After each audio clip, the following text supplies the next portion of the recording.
Black hole क्या है? आज हम ब्रह्मांड की सबसे रहस्यमयी और डरावनी चीज ब्लैक होल यानी काला विवर के बारे में बात करेंगे। ब्लैक होल अंतरिक्ष का ऐसा क्षेत्र है जहां गुरुत्वाकर्षण इतना अधिक होता है कि वहां से प्रकाश भी बाहर नहीं निकल सकता। जब रोशनी ही बाहर नहीं निकल सकती तो सोचो उसका खिंचाव कितना ज्यादा होगा। इसलिए उसे ब्लैक यानी काला कहा जाता है क्योंकि वो दिखाई नहीं देता। ब्लैक होल की कहानी शुरू होती है एक बहुत बड़े तारे से। स्टार का जीवन चक्र। हमारा सूरज भी एक तारा है, लेकिन हर तारा सूरज जैसा नहीं होता। कुछ तारे बहुत ही विशाल होते हैं, सूरज से 10-20 गुना बड़े। ऐसे बड़े तारे का जीवन ऐसे खत्म होता है। तारे के अंदर न्यूक्लियर फ्यूजन होता है। ये ऊर्जा बाहर की ओर दबाव बनाती है, गुरुत्वाकर्षण अंदर की ओर खींचता है। जब तक संतुलन है, तारा जिंदा है। जब ईंधन खत्म हो जाता है तो संतुलन टूट जाता है, तारा अंदर की ओर धंस जाता है। फिर एक भयानक विस्फोट होता है जिसे कहते हैं सुपरनोवा।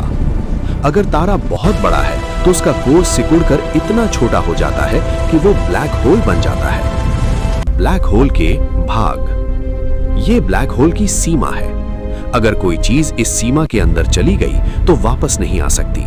इसे पॉइंट ऑफ नो रिटर्न भी कहते हैं। ब्लैक होल के बिल्कुल केंद्र में होता है। ये वो जगह है जहां घनत्व अनंत हो जाता है, गुरुत्वाकर्षण अनंत हो जाता है, भौतिकी के नियम काम करना बंद कर देते हैं। ये ब्रह्मांड की सबसे रहस्यमयी जगह मानी जाती है। ब्लैक होल के आसपास गैस, धूल और तारे घूमते रहते हैं। ये घूमती हुई चमकदार रिंग जैसी संरचना एक्रीशन डिस्क कहलाती है। यही हमें ब्लैक होल की मौजूदगी का संकेत देती है। ब्लैक होल के प्रकार। स्टेलर ब्लैक होल बड़े तारे के मरने से बनता है, सूरज से 5 से 20 गुना द्रव्यमान। सुपर मैसिव ब्लैक होल हर बड़ी गैलेक्सी के केंद्र में पाया जाता है। हमारी आकाशगंगा सेजिटेरियस ए एक सुपर मैसिव ब्लैक होल है। यह सूरज से लगभग 4 लाख गुना भारी है। इंटरमीडिएट ब्लैक होल इनका अस्तित्व अभी शोध का विषय है।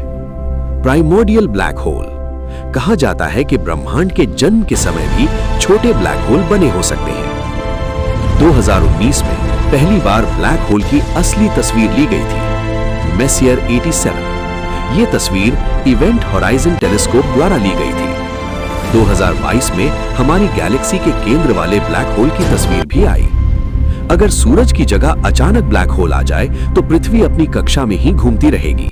क्यों? क्योंकि गुरुत्वाकर्षण द्रव्यमान पर निर्भर करता है, न कि वस्तु के प्रकार पर। टाइम डायलेशन यानी समय धीमा हो जाना। ब्लैक होल के पास समय धीमा हो जाता है। ये आइंस्टाइन की जनरल रिलेटिविटी से समझाया जाता है। जैसे जैसे आप इवेंट होराइजन के पास जाते हैं, आपके लिए समय सामान्य, बाहर वालों के लिए समय बहुत धीमा। स्पगेटिफिकेशन क्या है? अगर कोई व्यक्ति ब्लैक होल में गिरता है तो पैरों पर ज्यादा गुरुत्वाकर्षण, सिर पर कम, शरीर लंबा खींच जाएगा। इसे कहते हैं स्पगेटिफिकेशन। Hawking radiation. महान वैज्ञानिक स्टीफन हॉकिंग ने बताया कि ब्लैक होल पूरी तरह काले नहीं होते, वे बहुत धीरे धीरे ऊर्जा छोड़ते हैं। इसे हॉकिंग रेडिएशन कहते हैं। बहुत लंबे समय बाद ब्लैक होल भी खत्म हो सकता है।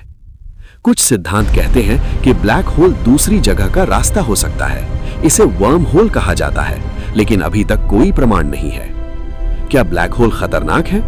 अगर बहुत पास जाएं तो हां, लेकिन पृथ्वी से लाखों प्रकाश वर्ष दूर हैं, कोई खतरा नहीं।